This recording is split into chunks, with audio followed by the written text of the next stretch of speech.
अस्सलाम वालेकुम। आप देख रहे हैं वारिस इलेक्ट्रॉनिक्स यूट्यूब चैनल। दोस्तों, आज की वीडियो में एक ये चार्जर है 20 एम्पियर का, इसको हम ठीक करेंगे।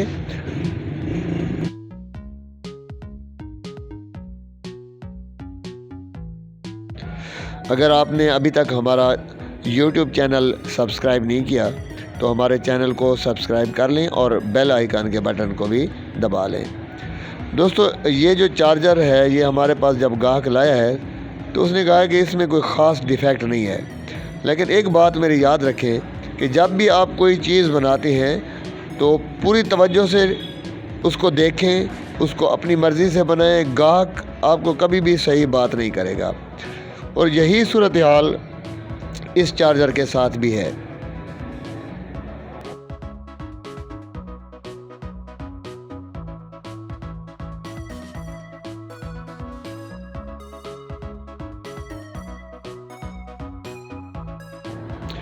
ये देखें जी, जैसे ही मैंने इसके ये स्क्रू खोला है तो यहाँ पर जो मेन FET है वो उसके पहले से खुले हुए थे, यानी उसके कनेक्शन भी नहीं थे और बस इस तरह किसी ने नग पूरा किया, खाना पूरी कर दी और वहाँ पर उसने टाइट कर दिए थे पेचकस से, जबकि उसके कनेक्शन नहीं थे। इसका मतलब ये है कि ये किसी दुकानदार के या मैकेनिक के साथ कोई बहस करके और फिर वहाँ से उठाकर हमारे पास लाया है।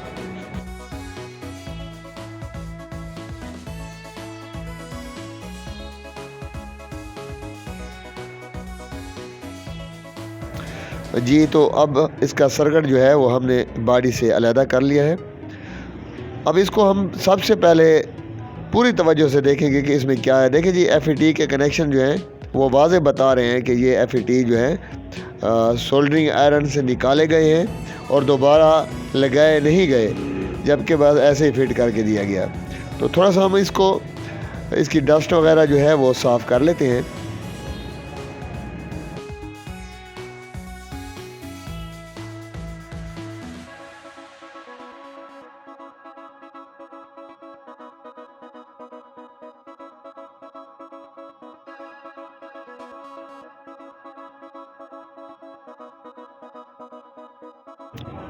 अच्छा, ये जो डबल चापर वाला चार्जर होता है ना, ये कदरे मुश्किल होता है। जो सिंगल चापर वाला होता है, सिंगल FET वाला, वो थोड़ा आसान होता है और घोटकी वाले जो हैं वो भी आसान होते हैं। ये कदरे जो नए हमारे शौकिया काम करने वाले भाई हैं उनके लिए थोड़ा सा यहाँ मसला बन सकता है।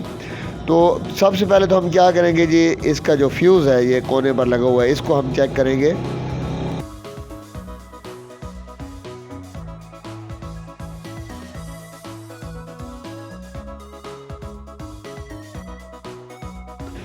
अब इसका जो ऑन ऑफ बटन है वो भी चेक कर लेते हैं और वैसे एहतियातन हम इसकी जो मेन लीड है उसको भी चेक कर लेंगे। एक बाज़ दफ़ा ये मेन लीड भी ख़राब हो सकती है, तो ये इसकी कंटिन्यूटी जो है वो भी हम मल्टीमीटर के ज़रिए चेक कर लेते हैं।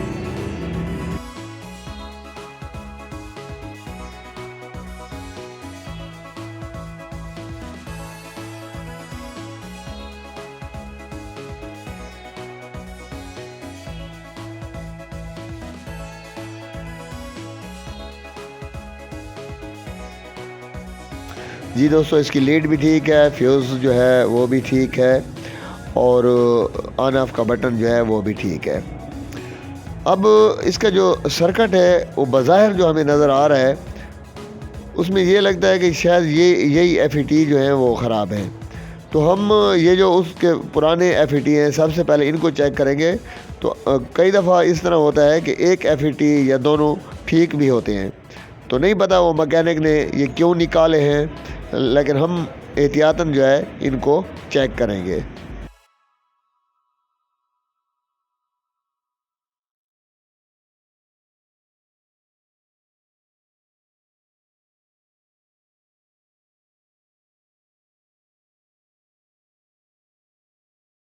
अच्छा, यहाँ जो मेन FET लगे होते हैं इनका काफ़ी किरदार होता है चार्जिंग में, बल्कि मैं तो यही कहता हूँ कि मेन चीज़ भी यही चापर और FET होते हैं।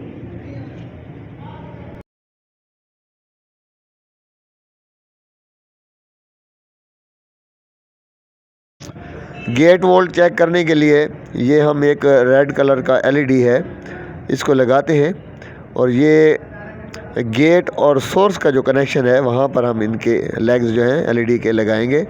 और अगर इसमें गेट वोल्ट आ रहे होंगे तो ये एलईडी या ब्लिंक करेगा या रोशन होकर ठहर जाएगा, दोनों सूरतें हो सकती हैं। अगर एलईडी रोशन नहीं होता तो इसका मतलब ये है कि या हमने एलईडी उल्टा लगा दिया है या पीछे से इसमें गेट वोल्ट नहीं आ रहे हैं। तो ये हम पहले सीरीज़ में लगाएंगे इसका शू जो है और देखते हैं कि ये इसका, हाँ जी बिल्कुल एलईडी जो है वो रोशन हो गया, आप देख सकते हैं।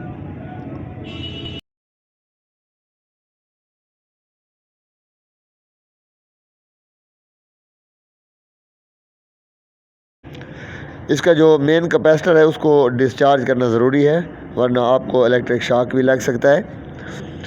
ये बिजली का काम जो है बड़ी एहतियात से करना होता है और इसमें थोड़ी सी लापरवाही जो है वो हमारे लिए ख़तरनाक भी हो सकती है। अब हम इस एलईडी को यहाँ से निकालेंगे और जहाँ पर दूसरा एफईटी लगता है मेन वाला वहाँ पर लगाएंगे। देखते हैं कि इस पर भी गेट वोल्ट आ रहे हैं या नहीं आ रहे।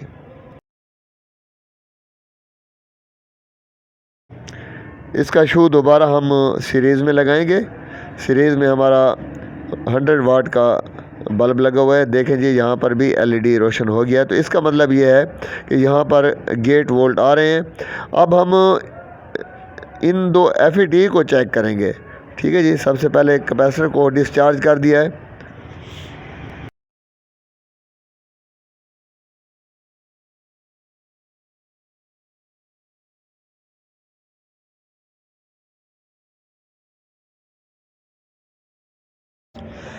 एफईटी को चेक करने के लिए मैं मल्टीमीटर इस्तेमाल नहीं करता हूँ, बल्कि मेरे पास ये एक देसी जुगाड़ है। यहाँ पर हम 12 वोल्ट डीसी देते हैं इसको और गेट ड्रेन सोर्स पर मैंने ये क्लिप बनाए हुए हैं, ये लगा लेते हैं जी। ये सबसे पहले हम इसका गेट वाला लगा रहे हैं क्लिप।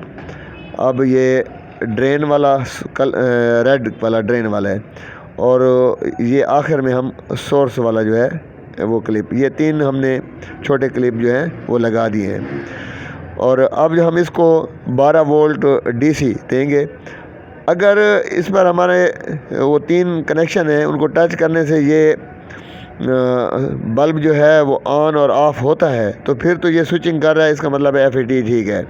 अगर वो नहीं होता या बिल्कुल रोशन होकर ठहर जाता है तो फिर अब देखें जी, यहाँ पर मैं टच कर रहा हूँ, उंगली को मैंने गीला भी थोड़ा कर लिया तो ये बिल्कुल बल्ब रोशन नहीं हुआ। तो इसका मतलब ये है कि ये हमारा एफईटी ख़राब है। अब हम क्या करेंगे जी, इसकी जगह अब जो दूसरा एफईटी है उसको हम चेक करेंगे। ये कन्फर्म हो गया जी, मैं बार बार टच कर रहा हूँ उंगली को और ये काम नहीं कर रहा है। डीसी वोल्ट का पॉजिटिव मैंने हटा लिया है।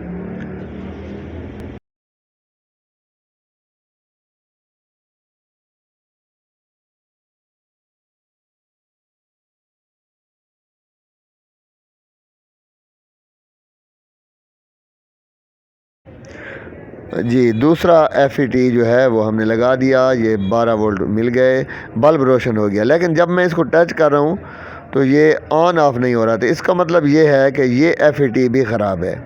अगर ये ठीक होता तो मेरी जैसे मैं उंगली से टच करता हूँ तो ये एक साइड पर ऑन होता, एक साइड पर ऑफ होता। ये मेरा देसी जुगाड़ है और मैं कई सालों से एफईटी इस पर ही चेक करता हूँ।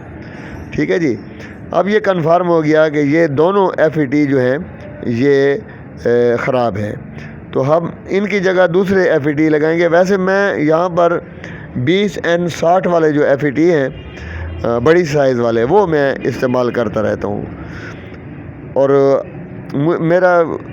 मुझे 100% यकीन है कि ये एफईटी लगाने के बाद ये जो हमारा चार्जर है ये ऑन हो जाएगा। हाँ, ये याद रखें कि अगर डीसी साइड शॉर्ट हो तो फिर वो भी मसला होता है, लेकिन इसकी डीसी